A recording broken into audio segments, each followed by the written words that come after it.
Hey there, this is Pam Perry, Pam Perry's Picks, and we are in the reading month of March. It is National Reading Month, if you didn't know, and we have a guest today that has a couple of books, one book here, and then also a children's book.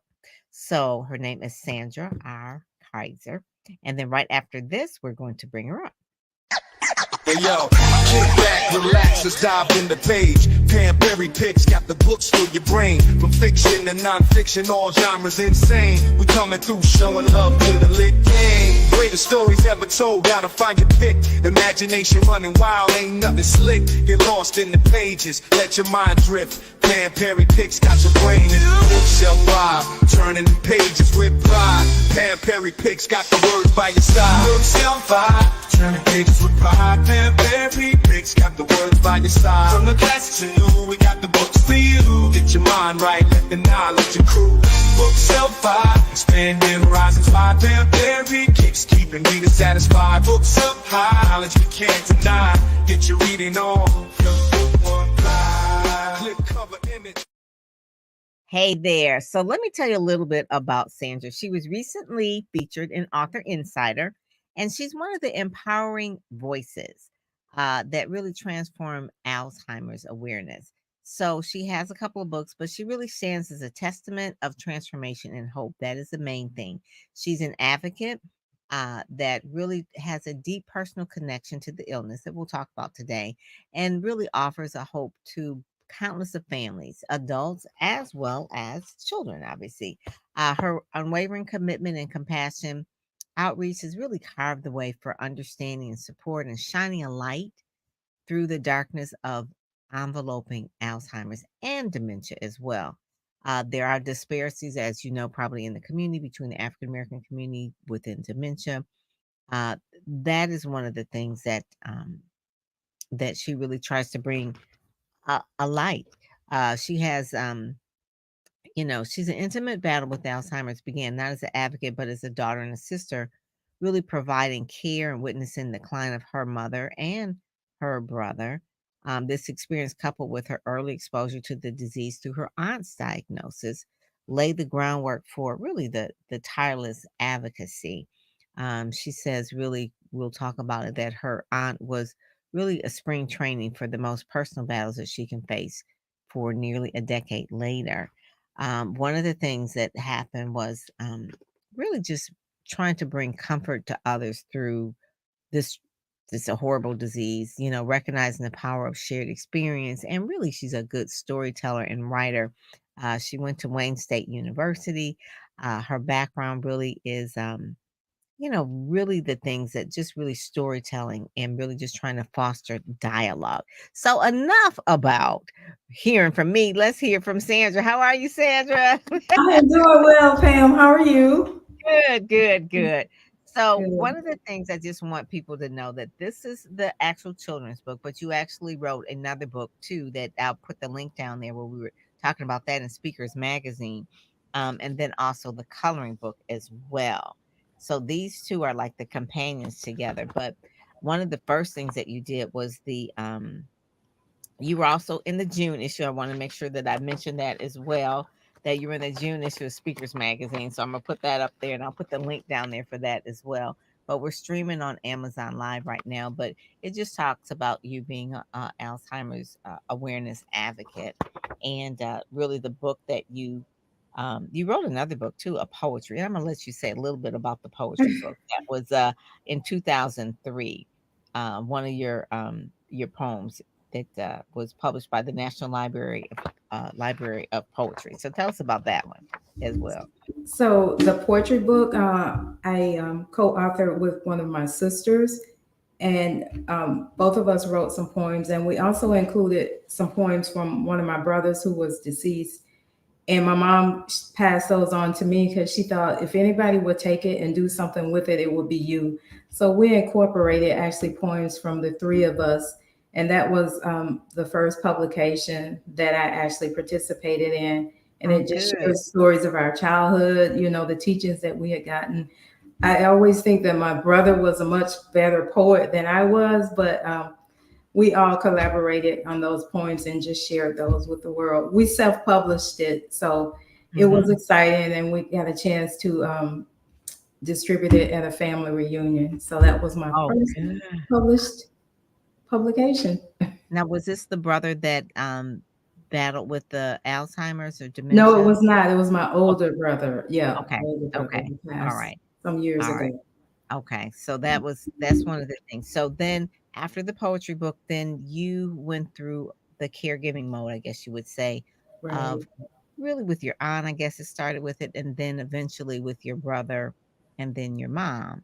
right. So give us the background of how the sequence of the doing the caregiving and writing the books and how the actual this book came about as well. Sure. So I was still in Detroit at the time, and I got a job offer to transfer to Orlando. And when I moved here in 2001, my aunt had just been diagnosed. That was when we were first hearing about Alzheimer's, so it wasn't as rampant as it is now, I'd say. And so while walking through that journey with my family members, my cousin, my uncles, and some other relatives, I got to witness firsthand what Alzheimer's was all about. My uncle took care of her as long as he could, but it got to the point where she would get up during the evening. So he had to make that tough decision. He was going to have to put her in a nursing home. He didn't want to, Was but was she wandering when she said she got up in the evening? Was she wandering? right. And she would try to unlock the door and get out. And they were Mhm, both elderly. So mhm, he couldn't take care of her and get the rest he needed to give her the proper care. mhm. So he had to put her in a nursing home, but he was there every day, morning and evening. So they didn't know when he was coming. So they made sure they treated Miss Minnie right. So that was my first encounter with Alzheimer's. And she lived another 10 years. So Wow. ironically, in 2011, when my aunt passed, that's when we got the diagnosis that my mom had Alzheimer's. So that's Mhm, what I say that that was actually my training ground for it, because you don't look forward to that or any illness for that matter.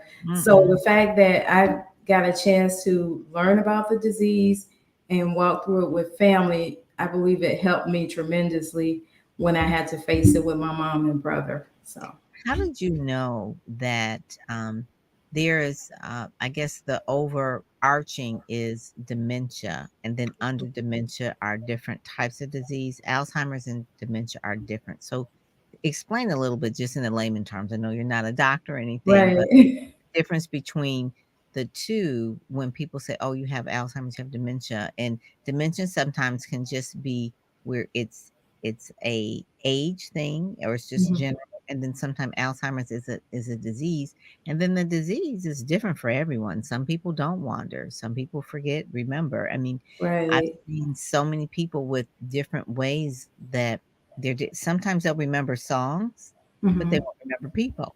True. So tell us a little bit of how you saw the signs of your mom. So, first of all, I'll just give you the short version, like you say, because I'm not medical, between Alzheimer's and dementia. Dementia is the umbrella disease that Mhm, causes the brain changes in memory, thinking, and reasoning. And then Alzheimer's is actually a form of dementia, and it's the most common form of dementia. There are several different types. So, Alzheimer's, what it does, the nerve cells rather, they die. Then there's loss of brain tissue, like brain function, and that causes problems with memory, thinking, behavior, and even swallowing. But then there mhm. are different types of dementia. They all have their distinct characteristics, but there is some overlap, and that's what causes the different behavior changes in people depending on the type that they have. And But then I know that Wendy Williams, the, talk show host, she has a form of dementia, but it's I don't know what the name of it is, but it's like you said, it's under the umbrella of dementia, right. but there's different diseases, I guess you would say, that are under Mhm. hers is frontal lobal front Frontal temporal. It's the same as Bruce Willis. That's why it stood out to me, Oh, okay. the diagnosis for both of them. And Yeah. that's like it happens in the front of your brain. That's why they call it frontal temporal. Okay, that's it. That is it. And so when you saw your mom with the is now was your aunt and your mom sisters or were they sisters-in-laws? Sister-in-law. So my Sister-in-law, uncle was my mom's brother. brother. Okay. So So his they were wife. sister-in-law. So you don't think it's hereditary? again, you're not a doctor, but sometimes people will say, well, if my grandmother had it and my mother had it, then I probably will get it. Do you know if there's a correlation between if people get this disease because it's hereditary? Is there a particular gene, or is it just maybe just surroundings or culture? I don't know. There is some research that shows that there are some hereditary factors that is related to the Alzheimer's, but they're still researching that. But it does have to do with hereditary factors. I know, like, in addition to my mom and brother, like, I had two uncles who also had it, my mom's brothers. Wow. So I don't Mm. walk around depressed, but I do think, like, gosh, I wonder if that's going to happen. You know, you think about it because it's a Yeah. reality, but there are some factors related to genes when it comes to that. So, Hmm. So mhm. one of the things that I remember, and it doesn't matter if a person is active, not active, they could be a singer. It just doesn't. There's no really cure or cause. Like there's no comparison. It's not like if you do this Right. or whatever. But I remember we had a friend of the family that was just very. He was doing very well. He was elderly. He's probably up in his 80s, and doing all the things that we would normally do, and then one day he gets in the car and he drives on the wrong side of the road and Wow. almost gets in an accident. Nothing happened, but at that point, that was the first inkling that that we ever saw that anything was going on. I mean, there were no signs other than that Mhm. one day where it was just like he was riding down the wrong side of the street, and from there, it just rapidly declined. Now, like I said, Alzheimer's is different for everyone. What were the signs that the family said, "Hey, we need to go check out mom"? So my brother was her primary caregiver in Mhm. Montgomery, and he noticed she started to repeat herself, or things were being misplaced that he couldn't find. He would ask her. She didn't really know where they were. And Yeah. so I always went home every year, Mother's Day and Christmas. So when I think it was probably like 2012, I had gone home, and we would have a conversation, and I'd leave something on the table, and I'll come back and it's missing. I was like, Granny, because the grandkids call her Granny. So sometimes we would affectionately call her Granny. Did you Mm. see so and so? No, I haven't. And I'm thinking, man, it had to be you because there's no one else in the house. So you start to see things are misplaced, or you find things that are in locations where you know they shouldn't be, and you wonder how they got there. Right. And then you realize there's no sense in asking that person. It's trial by error. You learn. There's no sense in asking the patient what happened to it, because they're not, most of the times they're not going to remember. And then Mhm. there's that one moment they remember something and you wonder, wow, they remember that. But it's trial and error. But those are the things. My mom started to repeat herself, or things would be misplaced, and things would be out of place. You know, they shouldn't be there. And you Mhm. know, Like, yeah. likely she was the one who put it there. So, Yeah. I remember, we were talking about a friend of mine whose, mom had the disease, and this one day she was looking for the Windex, she was cleaning the mhm. mirrors and it was in the refrigerator. Wow, And yeah. it's like, what is that? And that was when she was already like taking care of her mom because her health wasn't well. Mhm. But then that part was like, oh my goodness. So beyond the physical, then it's the mental. So that Right. part is really what you kind of talk about in terms of your book. So let's talk about how the book came about. The book, the Jolly Heart Squad, and then also the coloring book. So what age range is the book for? Because it's a little bit different than the coloring book. So the book is, I would say, 11, 12, and up. Even Okay. adults could probably learn from it. Yeah, yeah, And for the sure. coloring book is just for toddlers, just to introduce the characters. Mhm, And so I mhm. have a really good friend there in Detroit, Selena Ross, who did the art for me. So we I used to love work it. together and remain friends. So she did the graphics for me. But what inspired me to do the book was, after I finished the first book dedicated to my mom and brother, I thought, man, it would be really nice to have a book to explain this disease to children, or Mhm. people who just don't really want to go to those websites with all of that information to try to understand what's Right. going on. Right. So I prayed about it and I said, man, I think I could do this. So I reached out to her and I told her what the vision was, and Mhm. we collaborated, and I think we worked together maybe about 6 months to come Mhm. up with the characters. I told her what I wanted them to look like, and of course my stick men don't even compare to what she did, the fantastic job So she did. cute. Yes. So that's how that came together, and I wanted it to be easy to read, Mhm.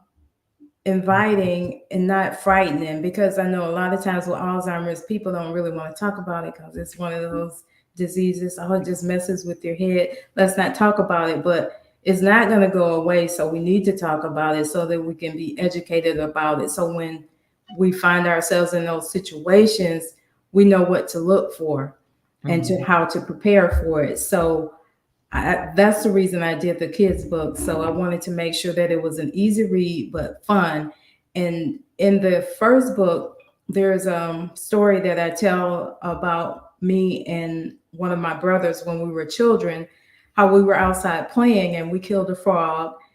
And we were playing at first like we weren't trying to kill a frog, but we threw rocks. We were throwing rocks, and I remember my mom saying to me, "Stop throwing those rocks. If you kill that frog, somebody's gonna stump their toe." So we like, "Yes, ma'am." And of course, we weren't obedient. We kept throwing rocks, and I threw a rock, and the frog like went limp. And so this, gosh, 30, 40 years ago, right? So then when I was working on the book, fast forward, I said, man, that story, I said, wonder if I could incorporate that frog into the story. So that's how Rebuttable came to be a part of the story. He's reincarnated and he's like the town know-it-all. So the Mhm. little girl, Alfresando, and her best friend, Ears, the elephant, they meet because her she visited her grandparents. They live adjacent to an elephant farm. He's a dwarf elephant, so they had seen each other since they were babies. She was a toddler, he was a calf, so they kind of made eye contact. So they become friends, and then they she's overhears her mom and grandmother talking about her uncle forgetting things. And so that's how they start on this journey. She hears the word Alzheimer's. She doesn't know what it means, and they were out playing one day in the woods and they run into Rebuttable. At first, they're kind of like not feeling each other, but then they eventually become friends. And he tells them about the doctor, Doc McMice, who's the mouse in the book.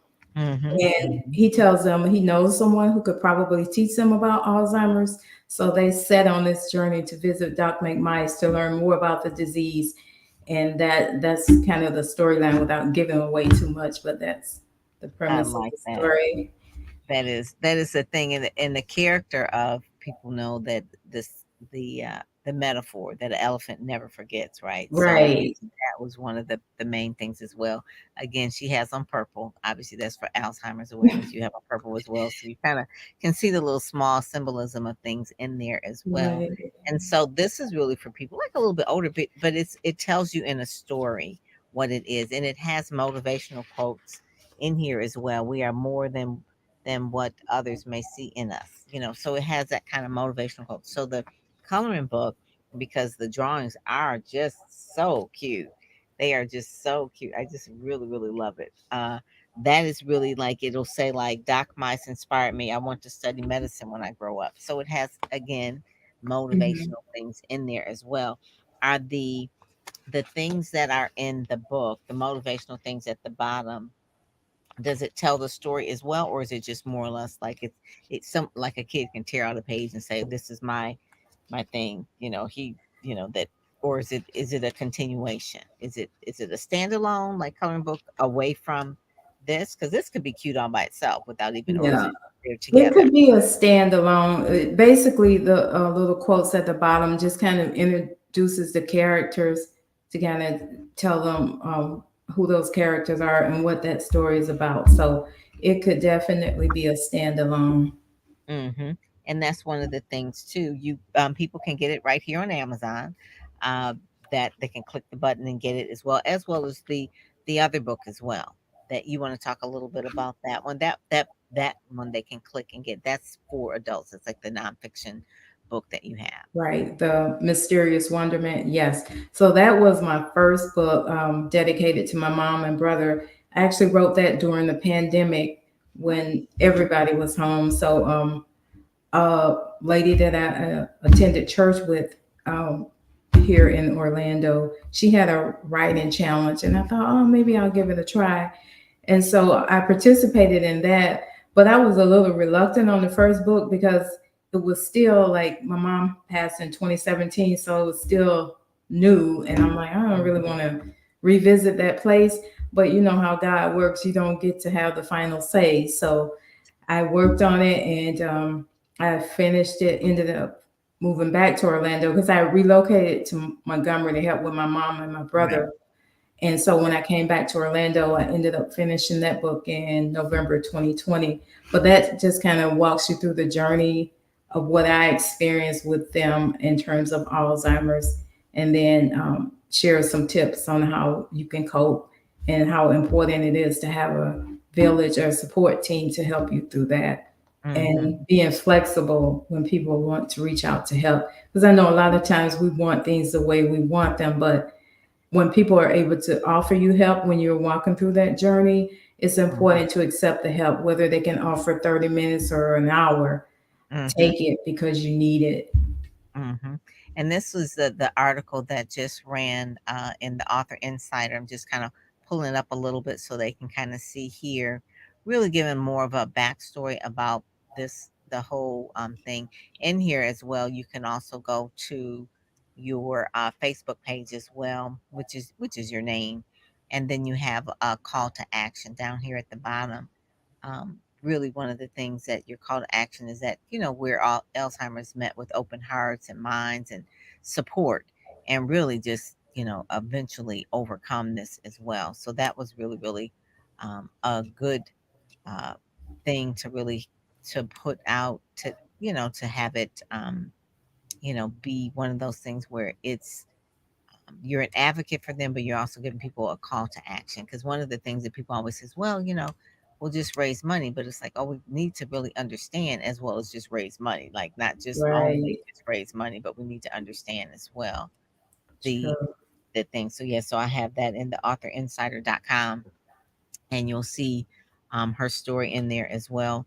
Do you have when you're working with the associations and things like that, do you speak often on this topic, or where are you speaking at, or are you planning a webinars or seminars or workshops and things like that? Well, right now I'm actually finishing up my onboarding as a volunteer with the Alzheimer's Association. Oh, good, good. So one of the roles I'll have is going out into the community to speak more about the disease on behalf of the association, of course, Right. but Yeah, it will yeah. definitely get the message out there more. Oh, good. How long is the onboarding process? I guess you say the training for the for. It's it's not a set time, so as you can get it completed. I think I have like maybe another hour to do. I finished the first part and I thought I was done, and they said, "Great, Sandra. Now here's the next part." So Yeah, it's at your own pace. That's what I was trying to think of. So yeah. I Well, should have that's that done by this weekend, and then I reach out to the sponsor, and then we'll go from there. Oh, The that next is steps. good. That is good. And people should know too that when you volunteer for these organizations and you're speaking on their behalf, they give you all the literature, the training, it's ours. So that is a commitment. And that's what a true advocate does, not just writing the books and trying to sell the books, but actually putting in the volunteer time, to do that as well is really, really commendable. That is part of the main thing. So at this point right now, we've got the book, we've got the other book where you're volunteering. Is the website almost done, or is it It getting? is almost done. I hope to have it done by the end of next week. We have faced a few challenges, but it's coming together and I'm excited. I can't wait for you to see it. All right, all right. So the main thing too is I always want you to have these interviews on the site as well on your media page. Hopefully you have a media page, but also to make sure that you're sharing your information, because people need to link back with you, because sometimes they'll just need someone to talk to about after they read the book or they share the book with someone and they want to be able to reach out with you via your website. They can do that now via Facebook. Mhm. Also too, that's one of the things, and also to your in Speakers Magazine as well. So I want them to also see that interview because we talked about the other book as well there. So is there any parting words of someone whose parent or loved one, doesn't have to be parent, I mean they're caregiving right now, who is dealing with a form of dementia? It may not be Alzheimer's, it may be another type of disease, but some words of advice that you would give them or words of encouragement. Sure, I would say to you, make sure that you reach out for help. You don't have to try to go at it alone. Accept the help that people are willing to give you, and know that people want to help. They don't want to overwhelm you. So be flexible and know that, every little bit helps. And also, with Alzheimer's, it's not going anywhere. So we don't have to be afraid of it. It's okay to talk about it, and That is just so true. always put your trust in God, because He'll give you what you need, but be open to accepting it. It may not look like what you think it needs to look like, but be open to accepting it help. That is so true. Getting the help, don't go it alone. That is when you will feel really, really uh, it's like we have a coach for everything. If you need a coach for marketing, you need a business coach. There can be dementia coach or Yeah. Alzheimer's coaches. And I think getting guidance is a sign of strength. It just shows that, I really do need you to cut my learning curve, that Right. kind of thing. So that's one of the things that I would really, really encourage for any area of life. I mean, we have a health coach sometimes, we need a personal trainer. It's I find a coach for I had a QuickBook coach, okay? Someone Mhm. who could just really help me with the QuickBook because I was like, "I'm not a numbers person, I can't figure that out."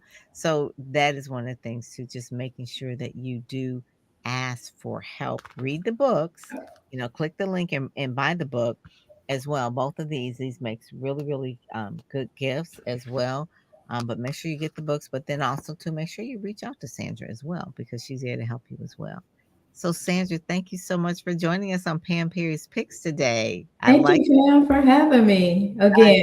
thank you. You're welcome. I like the fact that you are in the brand colors as well. So you are good. You are doing the thing. So you are on a mission. Your mom and your brother would really be proud. So I look Thank forward you. to seeing you in our community too and Ready Set Go Speak because I think you are in that ready, set, and speaking phase. So we're going to see you in doing that in more places and not just in Florida, but all over.